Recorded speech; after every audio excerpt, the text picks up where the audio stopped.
The premise established, let's plunge into the chaos.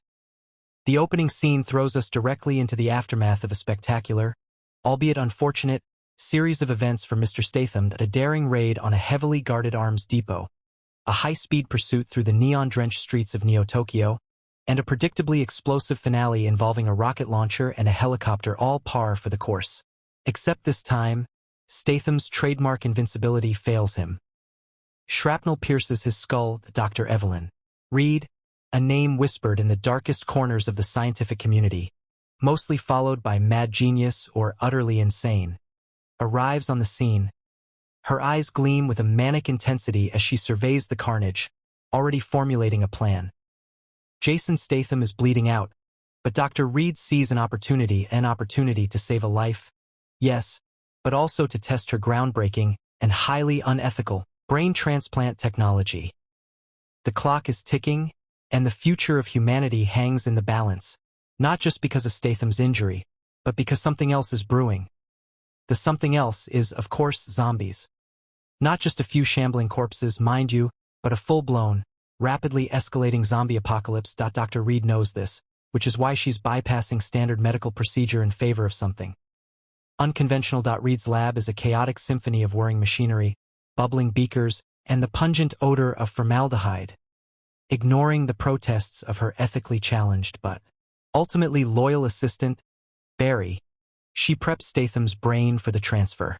Think of it, Barry. The perfect symbiotic relationship.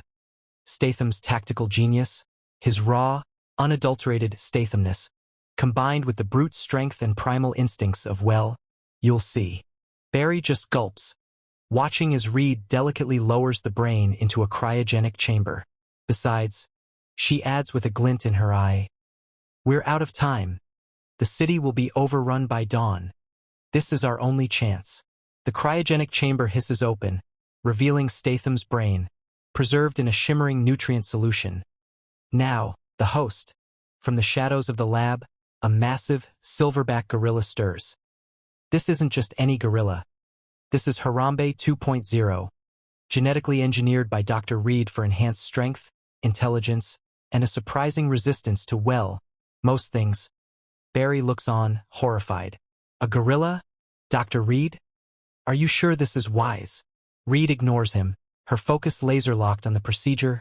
Straps are tightened, electrodes are connected, and with a final surge of power, the transfer begins. We see a close-up of the gorilla's eyes snapping open, a flicker of confusion replaced by a steely glint. The gorilla sits up, flexing its enormous hands. A primal roar escapes its lips, followed by a distinctly Statham-esque grunt. Right then, the gorilla seems to think, let's get this bloody sorted. Gorilla Statham stumbles, his massive frame adjusting to its new neural pathways. Images flood his mind. Gina, his ex-wife. A particularly nasty fight with a Russian mob boss. The proper way to brew a cup of tea. Then, the urgency of the situation snaps into focus. Zombies, millions of them. He looks down at his hairy hands, clenching and unclenching them. Right? He thinks, the voice a strange echo inside his simian skull. Need to calibrate. He spots a discarded metal barrel. With a grunt, he smashes it flat. Good. Power's there. He turns to Dr. Reed, who's fiddling with a complex-looking device. What's the plan, Doc? And make it snappy. I haven't got all day to monkey around. Reed smiles, a touch maniacally. Time to gear up, Mr. Statham. The fate of the world depends on it. The montage begins. Upbeat, cheesy 80s music blares as Dr. Reed and Barry outfit Gorilla Statham. First, the knuckle dusters, custom-made to fit his massive hands and emblazoned with the Statham family crest. Apparently, they have one. Next, the tranquilizer dart gun, sleek and silver, loaded with a serum that reverses the zombie virus, a temporary fix, but crucial for buying time. Then comes the piece de resistance. The vocalizer. It's a small device attached to Gorilla Statham's throat, allowing him to speak with a synthesized version of Statham's voice. Dr. Reed activates it. Let's test it out, she says. Gorilla Statham clears his throat. All right, you slags. Let's do this properly. Dr. Reed beams. Perfect. I even programmed in some of your classic lines. For motivational purposes. She winks. Gorilla Statham rolls his eyes. Just get on with it. Document there's a city full of walking corpses waiting for a knuckle sandwich. The lab doors burst open, revealing a ravenous horde of zombies clawing at the entrance. Time to put the theory into practice. Gorilla Statham cracks his knuckles, the metal glinting menacingly. Right, you lot. Let's see what you're made of. He charges into the fray, a whirlwind of fur and fury at a zombie lunges, and Gorilla Statham effortlessly swats it aside, sending it flying into a stack of crates. Another tries to bite, but meets a devastating uppercut, courtesy of his enhanced gorilla strength. Limbs fly, heads roll, and zombie groans turn into gurgling silence. He ducks, weaves, and smashes his way through the horde, a one-ape wrecking crew. Each punch is accompanied by a perfectly timed Statham one-liner. Consider that a divorce. He snarls, pulverizing a zombie's skull. You've just been Stathamized, he roars, launching another into a wall. This is going to be a long night. With the immediate threat neutralized, Dr. Reed provides the intel. Okay, Statham, she says, consulting a holographic display. The outbreak originated from a Black Ops research facility beneath the Old City subway system. Project Lazarus, they called it. Weaponizing the dead, real classy. And the cure? Gorilla Statham asks, panting slightly. Stable for 24 hours, tops. After that, it degrades. Meaning we have 1 day to shut down the lab and synthesize a permanent solution. Then what are we waiting for? Gorilla Statham replies, already heading for the door. Let's go give these Lazarus blokes a proper burial. Again. He pauses, turns back to Dr. Reed. And Doc? Try not to get eaten. I haven't got time to rescue you. I've got a world to save. Just as Gorilla Statham is about to commandeer a conveniently abandoned Humvee, a heavily armored convoy screeches to a halt. Blocking his path, men in black tactical gear emerge. Weapons raised. A woman in a crisp business suit steps forward. Jason Statham, she says, her voice amplified by a megaphone. Or whatever you are now. We know about Project Lazarus, and we know about your unique skill set. We have a proposition. Gorilla Statham scoffs. Propositions? I'm a bit busy saving the world. Love, don't you read the news? We represent biosyn. The woman continues, ignoring him. We believe the zombie virus has potential. We can offer you resources, technology, a cure for your condition in exchange for your cooperation. Gorilla Statham cracks his knuckles again. Cooperation? You want me to cooperate with the people who caused all this? You're about to get a lesson in cooperation the hard way. You've already provided the text for key point 8. Did you mean to focus on key point 9? Key point 9. Confrontation at the lab? The mastermind behind the outbreak is revealed.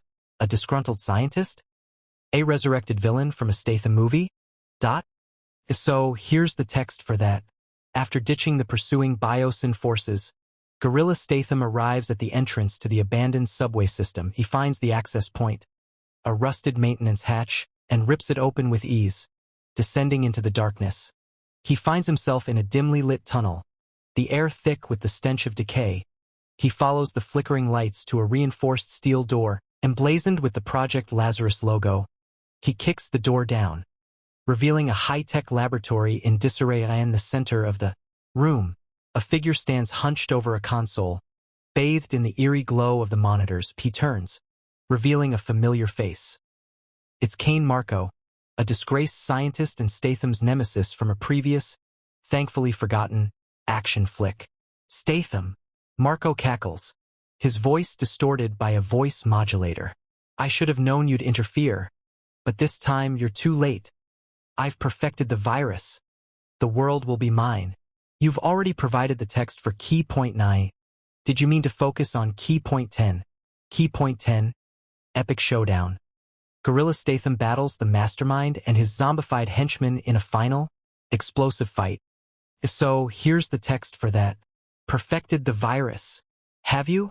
Gorilla Statham snarls, cracking his neck. Well, I'm about to perfect the art of kicking your arse. Marco gestures, and a horde of zombified scientists, clad in lab coats and reeking of formaldehyde, shambles forward. But these aren't ordinary zombies. Marco has enhanced them with cybernetic implants and experimental weaponry. The fight is on. Gorilla Statham wades into the fray, a ballet of brutal efficiency. He dodges laser blasts, deflects mutated zombie limbs, and delivers bone-shattering blows with his knuckle dusters. He uses his agility to swing from lab equipment, delivering flying kicks that send the cyber zombies crashing into consoles. Marco watches from the sidelines, cackling maniacally and occasionally lobbing vials of experimental chemicals into the fray. The lab is a chaotic mess of sparks, shattered glass, and zombie gore. You've already provided the text for key point 10. Did you mean to focus on key point 11? Key point 11. Cure deployed. Gorilla Statham successfully releases the cure, neutralizing the zombie threat, but at a great personal cost. The gorilla body is failing. If so, here's the text for that. Finally, after a grueling battle, only Marco remains. He's cornered, desperate. You can't stop me, Statham. The virus is already spreading. He reaches for a detonator. Gorilla Statham, fueled by adrenaline and sheer Stathamness, lunges. He snatches the detonator and crushes it in his massive hand.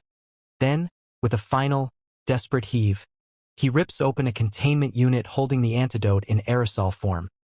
The lab fills with a mist of shimmering particles. The cyber zombies collapse, their metallic enhancements fizzling out. Marco screams in frustration as he succumbs to the cure, but the strain has taken its toll. Gorilla Statham stumbles, clutching his chest. His gorilla body is failing, the genetic modifications unstable under the pressure. Bloody hell, he gasps. I think I'm knackered. You've already provided the text for key point 11. Did you mean to focus on key point 12? Key point 12. Bittersweet ending. Dr. Reed promises to find a more permanent solution for Statham's brain, leaving the possibility of future Gorilla Statham adventures opened. A final Statham one-liner delivered via vocalizer. If so, here's the text for that. Dr. Reed and Barry arrive, breathless, to find Gorilla Statham collapsing against a console. Statham, are you all right? Reed cries, rushing to his side. Just peachy. He groans, his voice weakening. A bit. Harry. Get it? Harry? He manages a weak chuckle. We'll get you out of here. Reed assures him, I'm already working on a more stable host. Something less prone to spontaneous combustion. Just make sure it can handle a pint, Gorilla Statham manages to say, and maybe a decent tailor. This fur coat is a bloody nightmare. He closes his eyes. Reed smiles, a mix of relief and determination in her eyes. Don't worry, Statham. Will get you sorted. You can count on it. Then, a final, synthesized Statham one-liner crackles from the vocalizer. I'll be back. The end? Or just the beginning of Gorilla Statham's adventures?